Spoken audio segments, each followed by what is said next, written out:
పిల్లలకి స్కూల్ పాఠశాల అయితే పేరెంట్స్కి స్కూల్ పేరెంట్స్ శాల. వాగర్థావివ సంపృక్తౌ వాగర్థ ప్రతిపత్తయే జగతః పితరౌ వందే పార్వతీ పరమేశ్వరౌ. ఆదిత్యాయ చ సోమాయ మంగళాయ బుధాయ చ గురుశుక్ర శనిభ్యశ్చ రాహవే కేతవే నమః. శృంగేరి జగద్గురు పీఠాధిపతులకి, కంచి పీఠాధిపతులకి నమస్కారములు తెలియచేసుకుంటూ కార్యక్రమాన్ని ప్రారంభిద్దాం. జూలై నెల 16వ తారీఖు నుంచి 31వ తారీఖు వరకు ద్వాదశ రాశుల వారికి సంబంధించినటువంటి శుభ అశుభ ఫలితాలు, ఏ రోజుల్లో మానసికంగా ఆనందంగా ఉంటారు, ఏ రోజుల్లో అసంతృప్తి ఆందోళనతో ఉంటారు, అలాగే ఏ రోజుల్లో ఖర్చులు ఎక్కువగా ఉంటాయి, ఏ రోజుల్లో ఆదాయ మార్గాలు ఎక్కువగా ఉంటాయి, ఉద్యోగ సమస్యలు, ఇలాంటి వివరాల గురించి క్లుప్తముగా తెలియజేసే ప్రయత్నం చేస్తాను. కాబట్టి వీక్షించేటువంటి ప్రేక్షకులకి చిన్న గమనిక, మీరు మీ యొక్క జన్మ నక్షత్రం ఏదైతే ఉంటుందో ఆ నక్షత్రం ప్రకారం ఉన్నటువంటి రాశినే మీరు పరిగణనలోకి తీసుకోవాలి. నామ నక్షత్రం పేరు మీద ఉన్నటువంటి రాశిని తీసుకోకూడదు. జన్మ నక్షత్రం లేని వాళ్ళు నామ నక్షత్రం పేరు మీదనే చూసుకోవాలి.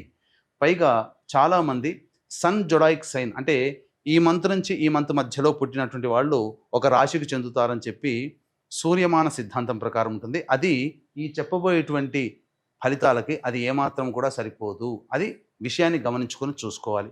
కాబట్టి జన్మ నక్షత్రము, జన్మ రాశి లేదా ఈ రెండు లేకపోతే నామ నక్షత్రము, నామరాశి మీద ఉన్నటువంటి వివరాలనే మీరు ఆ రాశి ప్రకారమే చూసుకుంటే మీకు రమారమిగా మీ ఈ చెప్పబడే ఫలితాలు మీకు సరిపోతాయని చెప్పవచ్చు. ఇక కార్యక్రమంలోకి బయలుదేరదాం. జూలై 16వ తారీఖు నుంచి 31వ తారీఖు వరకు కన్యా రాశిలో జన్మించినటువంటి వారికి ఏ విధంగా ఉండబోతుందో తెలుసుకునే ప్రయత్నం చేద్దాం.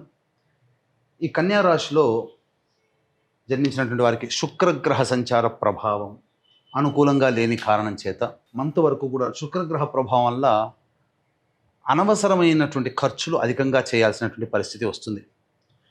కుటుంబ సభ్యులతో కొంత వాగ్వివాదాలు, అలాగే ఆస్తులకి సంబంధించినటువంటి వివాదాలు పెరగడం, ఇవన్నీ కూడాను మీకు వచ్చే సూచనలుగా చెప్పవచ్చు. ఇక గురువు అనుకూలంగా ఉన్నటువంటి కారణం చేత మీరు చేస్తున్నటువంటి వృత్తి ఉద్యోగ వ్యాపారాల్లో కీర్తి ప్రతిష్టలు పెరుగుతాయి. అదనపు బాధ్యతలు పెరగడం ద్వారా సంతోషంగా ఉండే అవకాశం ఉంటుంది. ధనపరమైన సమస్యలు తీరుతాయి. ముఖ్యంగా మీ పేరు ప్రతిష్టలు పెరుగుతాయని చెప్పవచ్చు. ఇక రవి అలాగే బుధగ్రహ సంచారం కూడా అనుకూలంగా ఉన్నటువంటి కారణం చేత ఉద్యోగ సంబంధమైనటువంటి విషయాల్లో మీకు పెరుగుదల అంటే ఇంక్రిమెంట్స్ రావడం కానీ, లేకపోతే వేరే సంస్థలో ఉద్యోగం అధిక వేతనంతో ఉద్యోగం రావడం కానీ జరుగుతుంది. వ్యాపార రంగంలో ఉన్నటువంటి వారికి అన్ని విధాలుగా ఆనందదాయకంగా ఉంటుందని చెప్పవచ్చు. అయితే కుజుడు ద్వాదశ స్థానంలో సంచారం కేతువుతో కలిసి ఉన్నటువంటి ఈ కారణం చేత కొంతవరకు ఇబ్బందికర పరిస్థితులు అనేటువంటివి చెప్పవచ్చు. తద్వారా అనవసరమైనటువంటి ప్రయాణాలు చేసే అవకాశము గోచరమవుతుంది. ముఖ్యంగా మీ ఆరోగ్యం పట్ల శ్రద్ధ వహించాల్సినటువంటి పరిస్థితి. ఇక 29, 30, 31 ఈ 3 రోజుల్లో మీలో తెలియని ఉత్సాహం పెరగడం, అందరితో కూడాను కొంత వాగ్వివాదాలు జరిగే అవకాశం మాసాంతంలో కుజగ్రహ ప్రభావంలో కలుగుతుంది. ఇక శని సప్తమ స్థానంలో ఉన్నప్పటికీ కూడాను వక్రీకరించినటువంటి కారణం చేత షష్టమ రాహు షష్టమ ఫలితం కూడా ఇవ్వడం చేత శని రాహులు కూడా శుభస్తులుగా మారుతున్నారు. తద్వారా అన్ని విషయాల్లో అనుకూలంగా ఉంటుంది. కాకపోతే ఒక శుక్రుడు, కుజుడు, కేతువు తప్ప మిగతా అన్ని గ్రహాలు కూడా అనుకూలంగా ఉన్నటువంటి కారణం చేత అన్ని విధాలుగా ఆనందదాయకమైనటువంటి పరిస్థితులు ఉంటాయి. ఎక్కువగా మిశ్రమ ఫలితాల కంటే ఎక్కువగానే మంచి శుభ ఫలితాలు పొందుతారని చెప్పవచ్చు. ఈ రాశిలో జన్మించినటువంటి వారికి వివాహ సంబంధమైనటువంటి విషయాల్లో ముందడుగు ఉంటుంది. నిశ్చయ తాంబూలాదులు కలిగే అవకాశం ఉంటుంది. అలాగే ఈ రాశిలో జన్మించినటువంటి విద్యార్థులకి చక్కటి అవకాశాలు, కోరుకున్నటువంటి విద్యా సంస్థల్లో ప్రవేశం లభించడం అన్నీ కూడాను మీకు అనుకూలంగా ఉంటుందని చెప్పవచ్చు. తర్వాత మిశ్రమం కంటే అధికంగా శుభ ఫలితాలు ఈ యొక్క కన్యా రాశిలో జన్మించినటువంటి వారు పొందుతారని చెప్పవచ్చు. ఈ కన్యా రాశిలో జన్మించినటువంటి మహిళలకి ప్రధానంగా అవమానములు ఉంటాయి. కొన్ని ఇబ్బందికర పరిస్థితులు అనేటువంటివి తప్పవు. బాధ్యతలు పెరుగుతాయి. అయితే ధనపరమైనటువంటి విషయాల్లో మీదే పై చేయిగా ఉంటుంది. మీ మాట విలువ ఇస్తున్నప్పటికీ కూడాను మిమ్మల్ని చిన్న చూపుగా చూసే అవకాశాలు ఎక్కువగా ఉంటాయి కాబట్టి జాగ్రత్తలు పాటించండి. ఇక ఈ రాశిలో జన్మించినటువంటి మహిళలకి ప్రధానంగా గర్భధారణ సంబంధించినటువంటి సమస్యలు తగ్గుముఖం పడతాయి. అంటే మంచి శుభవార్త వినే అవకాశాలు ఉంటాయి. ఆల్రెడీ కన్సీవ్ అయినటువంటి వాళ్ళు శుభవార్తలు వింటారని చెప్పవచ్చు. వివాహం కాని అమ్మాయిలకి వివాహ సంబంధాలు కుదురుతాయి. అలాగే విద్యార్థినులకి జాగ్రత్తలు పాటించాలి. కోరుకున్న సంస్థలలో మీకు ప్రవేశం లభించినప్పటికీ కూడాను కాస్త కష్టపడితే తప్ప ఫలితం లభించినటువంటి పరిస్థితి. తర్వాత ఈ రాశిలో జన్మించినటువంటి మహిళలకి, యువతులకి, అలాగే అందరికీ కూడాను శుభ ఫలితాలే అధికంగా ఉంటాయి. కాబట్టి అన్ని విధాలుగా ఆనందదాయకంగా ఉంటుంది. కొన్ని సమస్యలు తప్పు. అయితే దైనందిన కార్యక్రమంలో ప్రతిరోజు అనగా 16 నుంచి 31 తారీఖు వరకు ఏ విధంగా ఉండబోతుందో తెలుసుకునే ప్రయత్నం చేద్దాం. 16, 17 తేదీల్లో అనుకూలమైనటువంటి పరిస్థితులు ఉంటాయి. అలాగే ధనపరమైనటువంటి సమస్యల్ని పూర్తి చేసుకుంటారు. ఇతరుల సహాయ సహకారాలు లభించడం ద్వారా మంచి స్థితిలో ఉంటారని చెప్పవచ్చు. ఖర్చుల కంటే అధికంగా ఆదాయం లభించడం ద్వారా ఆనందదాయకంగా ఉంటారు. అలాగే అన్ని విధాలుగా ప్రోత్సాహకరంగా ఈ 16, 17 తారీఖుల్లో ఉంటుందని చెప్పవచ్చు. ఇక 18, 19, 20 తారీఖుల్లో ప్రధానంగా మానసికమైనటువంటి ప్రశాంతత లోపిస్తుంది. ఆందోళన, ఖర్చులు అధికంగా ఉంటాయి. ఏం చేస్తున్నారో చేసే పనికి, ఆలోచనకి సంబంధం లేనట్టుగా ఉంటుంది. కొన్ని రకాల సమస్యలు అనేటువంటివి పెరగక తప్పదు. కాబట్టి జాగ్రత్తలు పాటించండి. ఇక 21, 22 తేదీల్లో తండ్రి గారి ఆరోగ్యం పట్ల శ్రద్ధ వహించాల్సినటువంటి పరిస్థితి. అలాగే సంతానం మూలకంగా ఖర్చులు, సమస్యలు పెరుగుతాయి. విభేదాలు కూడా పెరుగుతాయి. కాబట్టి లౌక్యంగా వ్యవహరించండి.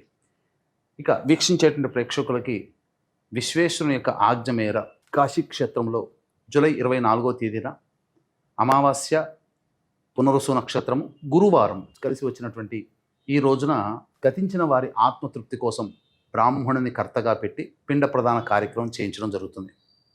కాబట్టి ఎక్కడ చేసినా కాశీక్షేత్రంలో చేసే పిండ ప్రదానము పితృదేవతలు స్వయంగా వచ్చి స్వీకరిస్తారు. ఈ అవకాశాన్ని అందరూ సద్వినియోగపరచుకోవచ్చు. కార్యక్రమ తదనంతరం కాంటాక్ట్ చేసి పూర్తి వివరాలు తెలుసుకోండి. ఎలా నమోదు చేసుకోవాలి. అలాగే మీ జాతకరీత్యా విద్య, వివాహ, ఉద్యోగ, దాంపత్య, అనారోగ్య సమస్యల నివారణకి, అలాగే మేష, మిథున, కర్కాటక, సింహ, కన్య, వృశ్చిక, ధనస్సు, కుంభ, మీన రాశుల్లో జన్మించినటువంటి వారికి దోష పరిహారార్థమై క్షేత్రపాలకురాలు వారాహి మరియు క్షేత్రపాలకుడు కాలభైరుడి యొక్క హోమాలతో పాటుగా ప్రత్యంగిర, బగళాముఖి, అలాగే రాజశ్యామల మరియు సుదర్శన హోమాలు అనేటువంటివి జరిపించడం జరుగుతుంది. అవకాశం ఉన్నవాళ్ళు ఈ కార్యక్రమంలో పాల్గొని మీ గోత్రనామాలు నమోదు చేసుకోవచ్చు. కార్యక్రమ తదనంతరం కాంటాక్ట్ చేయండి. ఇక 23, 24 తేదీల్లో చేస్తున్నటువంటి వృత్తి, ఉద్యోగ, వ్యాపారాల్లో, అలాగే 25, 26 తేదీల్లో కూడా అభివృద్ధి అనేటువంటిది ఉంటుంది. ధనపరమైనటువంటి సమస్యలు తీరుతాయి. అన్ని విధాలుగా అనుకూలంగా ఉంటుంది. అలాగే ఖర్చుకు మించిన ఆదాయం లభించడం ద్వారా అన్ని సమస్యల్ని పూర్తి చేసుకోగలుగుతారు. విందులు, వినోదాల్లో సంతోషంగా గడుపుతారు. 27, 28 తేదీల్లో మీకు ప్రధానంగా మానసికమైన ఆందోళన ఉంటుంది. ఎవరికీ చెప్పుకోలేకపోతారు. అలాగే వృధా ప్రయాణాలు జరుగుతాయి. ఆరోగ్యం పట్ల కూడా శ్రద్ధ వహించాల్సినటువంటి పరిస్థితి. 29, 30, 31 తేదీల్లో పెండింగ్లో ఉన్నటువంటి పనులన్నీ పూర్తి చేసుకుంటారు. ఆనందదాయకంగా జీవితాన్ని గడుపుతారు. అలాగే రెస్పాన్సిబిలిటీస్ పూర్తి చేసుకున్నామనే సంతోషంతో శుభంగా ఉంటారని చెప్పొచ్చు. ఖర్చులకి తగ్గ ఆదాయం కూడా లభించడం ద్వారా సంతోషంగా ఉంటారు. తర్వాత చెప్పొచ్చేది ఏమిటంటే అధికమైనటువంటి శుభ ఫలితాలు ఈ కన్యా రాశిలో జన్మించినటువంటి వారు పొందుతారని చెప్పవచ్చు. ఇక ఈ కన్యా రాశిలో జన్మించినటువంటి వారికి సమస్యల పరిష్కారం కోసం మీరు ప్రతిరోజు దత్తాష్టకం, కాలభైరవాష్టకం కనుక పారాయణం చేస్తే సమస్యలు తగ్గుముఖం పడతాయి. ఇప్పుడు చెప్పిన వాటికంటే కూడా ఇంకా మీరు సమస్యలు ఎదుర్కొంటున్నట్లయితే దగ్గరలోని మంచి ఉపాసనా పరులైనటువంటి జ్యోతిష్యులను సంప్రదించి వారి సలహాలు, సూచనలు పాటించండి. మరింత మెరుగైన జీవితాన్ని పొందుతారని తెలియజేస్తూ కాశీక్షేత్రంలో జరిగే పిండ ప్రదాన కార్యక్రమం మరియు జాతకరీత్యా ఉండేటువంటి సర్వదోష నివారణ పూజల హోమాల్లో మీ గోత్రనామాలు నమోదు చేసుకునే ప్రయత్నం చేయండి. సర్వం శ్రీ ఉమామహేశ్వర పరబ్రహ్మార్పణమస్తు.